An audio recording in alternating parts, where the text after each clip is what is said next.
Luzon, Visayas at Mindanao. Narito na ang nagkakaisa at pinakamalawak na pagbabalita. Sa pangunguna ng Presidential Communications Office na kinabibilangan ng Philippine Information Agency, Philippine News Agency, Presidential Broadcast Service, IBC at PTV. Mula sa IBC 13, ako po si Princess Jordan. Ito ang Balitang Pambansa.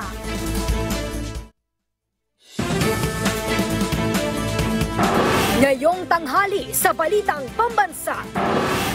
Campaign rally ng Alyansa para sa Bagong Pilipinas sa Laguna naging matagumpay. Pangulong Marcos Jr. naninindigan na hindi hahayaan ang pagpatay sa mga illegal drug violators sa plataporma ng mga senatorial candidate ng administrasyon. Dating Pangulong Duterte, malabo raw makauwi ng Pilipinas. Korte Suprema wala umanong jurisdiksyon na utusan ang ICC. Ayon kay San Beda Graduate School of Law Dean, Father Ranhilio Aquino. Samantala, Department of Justice, tiniyak na gagawin ang lahat para mapauwi ng bansa si dating Congressman Arnie Teves para harapin ang mga kaso nito kaugnay sa pagpatay kay dating Negros Oriental Governor Ruel Degamo. Agriculture Department, patuloy ang pagsusumikap na ihatid ang murang bilihin sa mga Pilipino.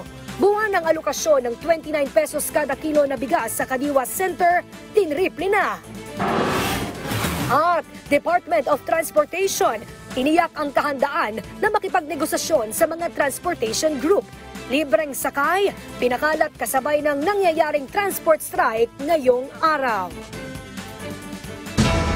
Una sa ating mga balita, hindi pabor ang Alyansa para sa Bagong Pilipinas senatorial slate sa ideya ng pagpatay sa mga sangkot sa iligal na droga sa layuning matuldukan ng mga kalakalan ng iligal na droga sa bansa.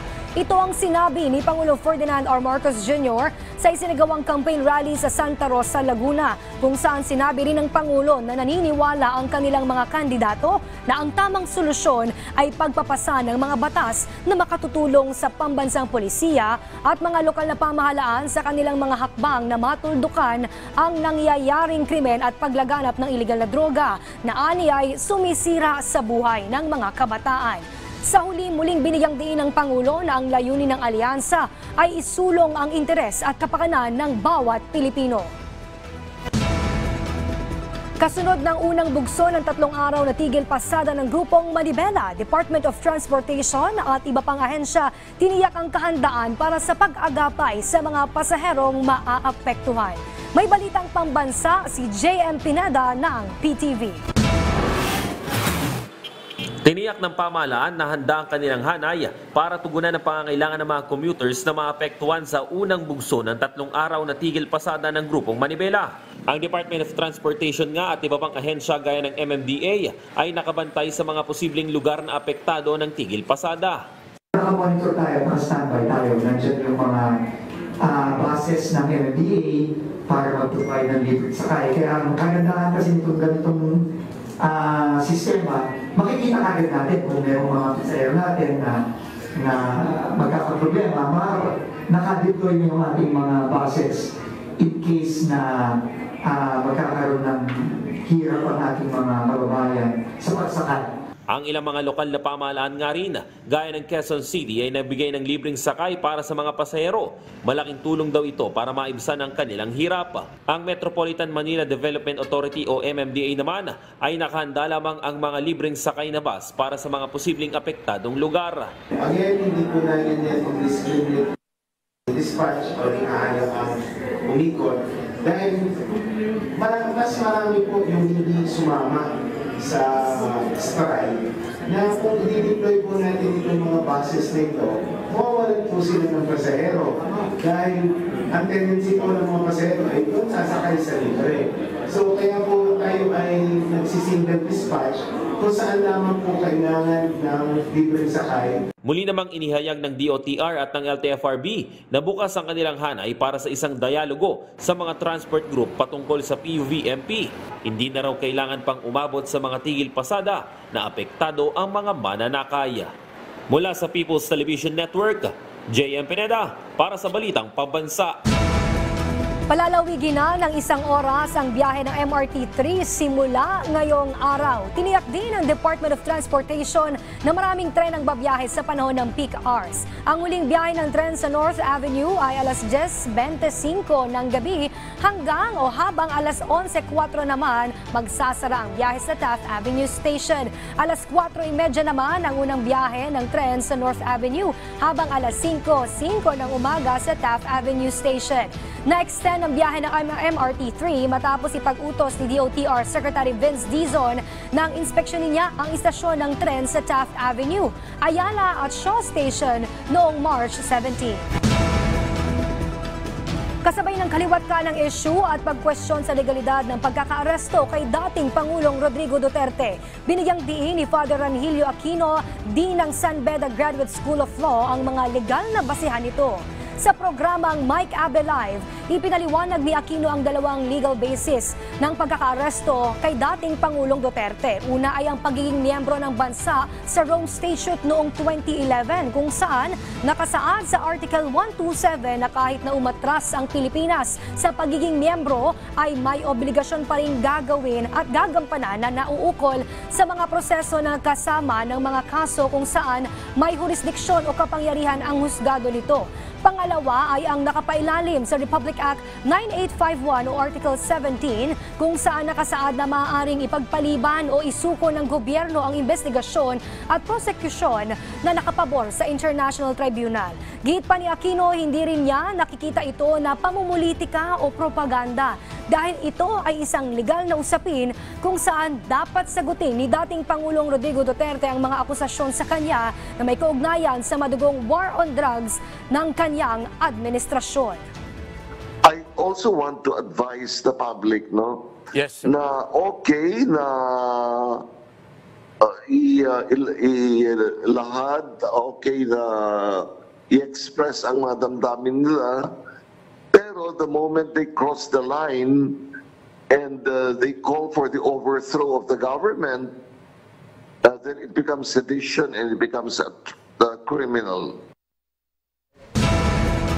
Tiniyak ng Department of Justice na hindi titigil hanggat hindi nakakauwi sa Pilipinas si dating Congressman Arnolfo Teves Jr. para harapin ang mga kasong nakabinbin laban sa kanya. Ito'y matapos magdesisyon ng Timor-Leste Court na hindi pinapayagang ma-extradite si Teves pauwi sa Pilipinas. Ayon sa DOJ, aapila sila at hihingi ng motion for reconsideration. Bagamat aminado si Justice Secretary Jesus Crispin Remulla na matatawag aniyang immature ang justice system ng Timor-Leste.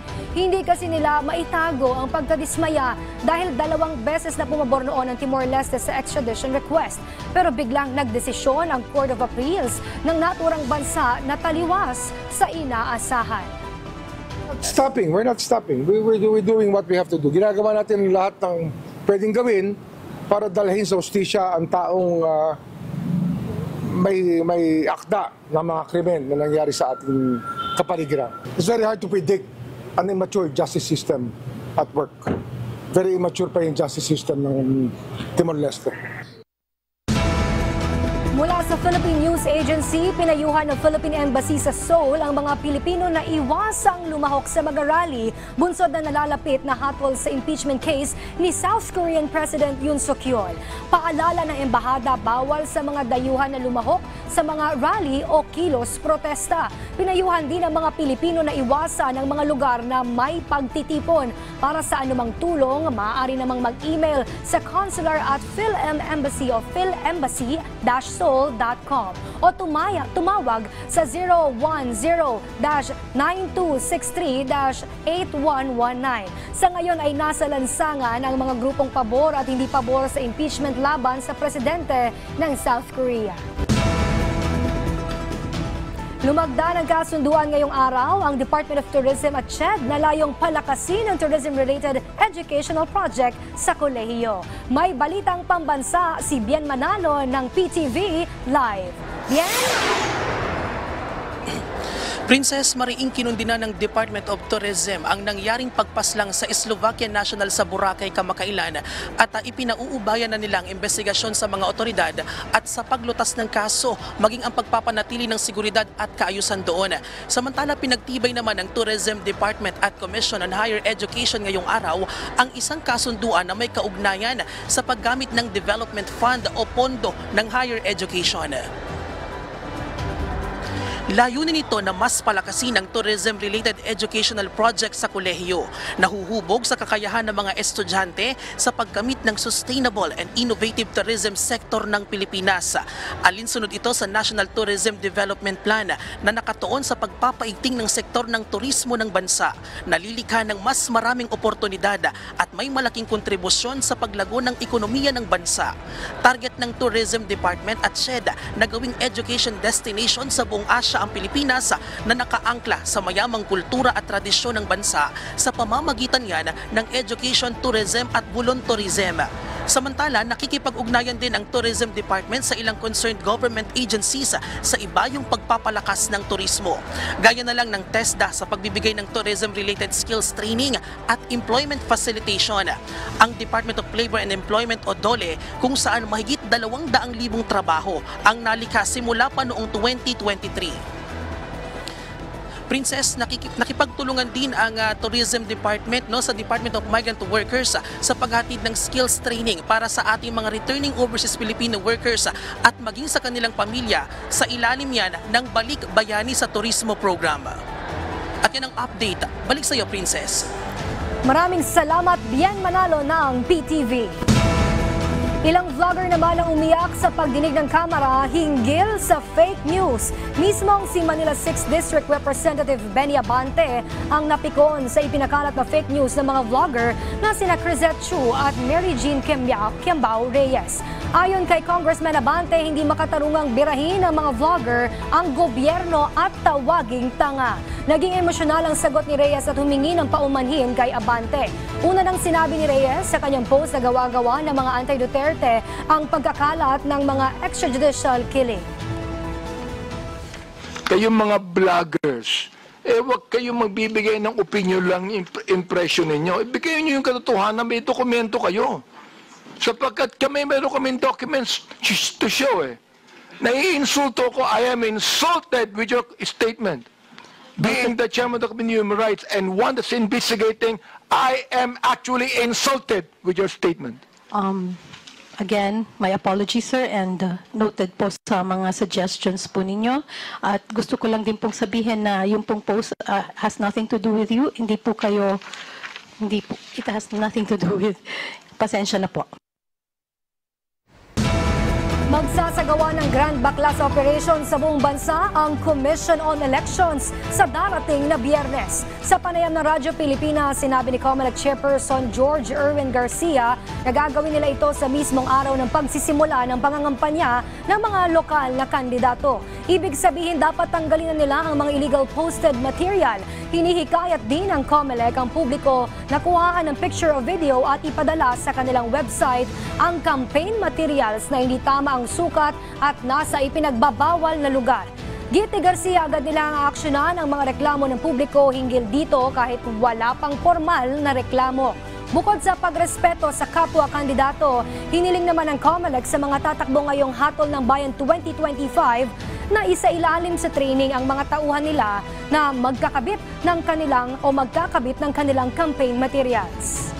IB magkakaroon ng isang Grand Baklas Operation sa darating na Marso 28 sa buong bansa po natin gagawin yan upang ipakita sa mga local candidates na ito na yung pagsisimula ng pagtatanggal doon sa mga illegally posted materials at kung saan nakalagay na mga campaign materials po nila.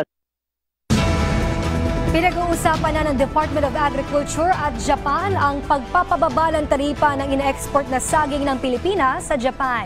Nakasaad sa Philippine-Japan Economic Partnership Agreement na 18% ang taripa sa itatapya sa saging kapag winter season habang 8% naman tuwing summer. Hindi naman daw lugi ang bansa dahil mataas pa rin yan kumpara sa ibang bansa. Sa kabila nito, 75% ng market share ng Pilipinas sa Japan ay nagmula sa saging.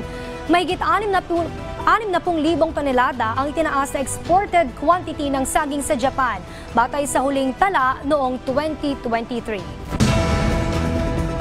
Good news naman, mula sa dating 10 kilo ay makabibili na ngayon ng hanggang 3 kilo ng murang bigas sa mga benepisyaryo ng 29 pesos per kilo rice program. Ginawa na kasing triple ng Agriculture Department ang buwan ng alokasyon para sa vulnerable sector na kinabibilangan ng mga senior citizen, mga may kapansanan, solo parents at mahihirap na Pilipino. Ayon kay Agriculture Secretary Francisco Chu Laurel Jr., agad itong ipatutupad nationwide sa lahat ng Kadiwa stores. Matatanda ang Hulyo noong nakaraang taon nang ilunsad ang naturang programa sa layuning mabigyan ng abot kayang bigas sa mga kabilang sa vulnerable sector. Posibleng magtuloy-tuloy na ang pagbaba ng presyo ng karne ng baboy sa Abril kapag naturukan na ng bakuna laban sa African Swine Fever. Si Vel Custodio ng PTV sa Balitang Pambansa. Positibo ang reaksyon ng mga mamimili ng bigas dahil sa bumababang presyo nito at magandang kalidad ng bigas sa kamuning public market. Basta mahal sana magandang quality yan. Kamusta naman po yung presyo niya ngayon? So far sa ngayon, okay naman yun. Mas mababa. Mas nakakatulong po kasi mas nakakatipid-tipid ng konti. Kasalukuyang 49 pesos ang maximum suggested retail price ng bigas na nakatakda pang ibaba sa 45 pesos kada kilo ang maximum suggested retail price para sa 5% broken imported rice sa katapusan ng Marso. Dahil ito sa bumababang presyo ng bigas sa world market, kung saan ang pangunahing dahilan nito ay ang pagpapatupad ng Pilipinas ng MSRP at ang desisyon ng India na alisin ang matagal ng paghihigpit sa export. Base sa huling tala, 18% ang ibinaba ng presyo ng bigas sa buong mundo at inaasahang patuloy pang bababa ito ngayong taon. Bukod sa bigas, bumababa rin ang presyo ng sibuyas. Sa kamuning public market, 100 pesos na lang nabibili ang pulang sibuyas kada kilo habang 50 pesos ang puting sibuyas. Ayon sa DA, wala nang imported red onion ang pumapasok sa bansa. Mula sa People's Television Network, Vel Custodio, Balitang Pambansa. Sa kabila ng mga usapin tungkol sa posibleng pagtanggal ng NTF-ELCAC, tiwala ang 8th Infantry Division of Philippine Army na hindi mawawala ang mga nagawa nitong hakbang upang mapanatili ang kapayapaan at seguridad. May balitang pambansa si Alet Reyes ng Philippine Information Agency, Leyte. Nagpahayag ng kumpiyansa ang 8th Infantry Division ng Philippine Army na tanggalin man ang National Task Force to End Local Communist Armed Conflict o NTF-ELCAC, mananatili pa rin ang naitatag na collaborating mechanism sa pagitan ng mga ahensya ng gobyerno na nagbigay daan para sa kapayapaan at seguridad sa rehiyon. Sinabi ni Lieutenant Colonel Jomar Buban, ang Assistant Chief of Staff for Civil Military Operations ng 8th ID, na sa pamamagitan ng NTF-ELCAC, nakamit na ang stratehikong tagumpay laban sa mga komunistang rebelde dito sa Silangang Visayas. Idinagdag pa ni Buban na naiba ang security landscape ng rehiyon mula nang magpatubad ng iba't ibang stratehiya para sa komunidad sa ilalim ng kampanya ng task force at ito'y patuloy na pinaiiral ng mismong mga lokal na pamahalaan kasama ang iba't ibang ahensya ng gobyerno. With the effectiveness of the approach of the National Task Force ELCAC, we have attained the strategic victory over the communist insurgents, no? Yung talagang kanilang military capability, lalo na yung mga guerrilla forces na wala na. Thereby, nandito na tayo sa level ng ating kampanya that we have already established a conducive, an environment that is conducive to sustainable development and progress. Kabilang sa mga proyekto na pinangangasiwaan ng JRTF-8 ELCAC ang pagpapatupad ng Enhanced Comprehensive Livelihood Integration Program o ECLIP. Kasama din ang pagpapatupad ng Amnesty Program na sa kasalukuyan ay mayroon ng 433 na application mula sa mga dating rebelde para sa amnestiya.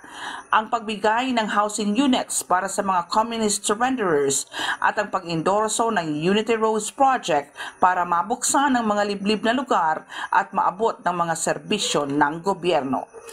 Mula sa Philippine Information Agency, Leyte, Alet Reyes, Balitang Pambansa. Mas pinaigting pa ang suporta para sa Barangay Information Officers Network sa bayan ng Cuartero sa Capiz. May balitang pambansa si Pia Lorraine Francisco ng Philippine Information Agency, Capiz. Ipinakita ng lokal na pamahalaan ng Cuartero sa Capiz ang suporta sa organisang Barangay Information Officers o BIOS sa pamamagitan ng Executive Order No. 48, Series of 2025 kung saan itinalaga bilang Barangay Information Officers ang mga barangay secretary sa bawat barangay at bilang opisyal na focal person for development communication ng PIA. Sa isinagawang bio-orientation at hinunanon sa barangay, binigyang diin ni Cuartero Municipal Information Officer Imelda Sidulio ang kalagahan ng pagbabahagi ng tamang balita at impormasyon upang maiwasan ang pagkakaroon ng maling interpretasyon ng mga tao. Isa katuod-tuod yung manong-inform sa balita sa insakto nga maagi kay sa tama ang emosyon. So, since nga na-orient ka kamusulong kung ano gitang aton nga mga papel, no dira kita matindog sina. Ito nga ta ina sa minatuod na gid. Kaya additional na siya trabaho sa inyo. Sa kasalukuyan, meron ng 10 bayan sa probinsya ng Capiz na naorganisa bilang Bio Network. Ito ang mga bayan ng Ibisan, Pontevedra, Hamindan, Mambusaw, Pilar, Maayon, Sapian, Dumaraw, Tapas at dagdag pa rito ang Cuartero. Maliban sa pagiging information force multipliers at katuwang sa pagpalaganap ng mga programa ng gobyerno, bahagi rin ang Bio Network ng PA Capiz sa maging mapanuri na kampanya ng Presidential Communications Office na inisyatiba laban sa fake news. Mula sa Philippine Information Agency Capiz, Pia Lorraine Francisco para sa Balitang Pambansa. Namigay ang Department of Social Welfare and Development Eastern Visayas ng 23,440 na family food packs para sa mga pamilyang binaha dahil sa shear line. Ayon kay DSWD Disaster Response Management Group Assistant Secretary Irene Dumlao, agad silang nagpadala ng mga family food packs kasunod ng kahilingan ng provincial government. As of March 21, nasa 28,582 na pamilya na mula sa mahigit 100 barangay ang nakuhanan o naapektuhan ng pag-ulan sa rehiyon. Mahigit 1,000 pamilya naman ang pansamantalang naninirahan sa mga evacuation center.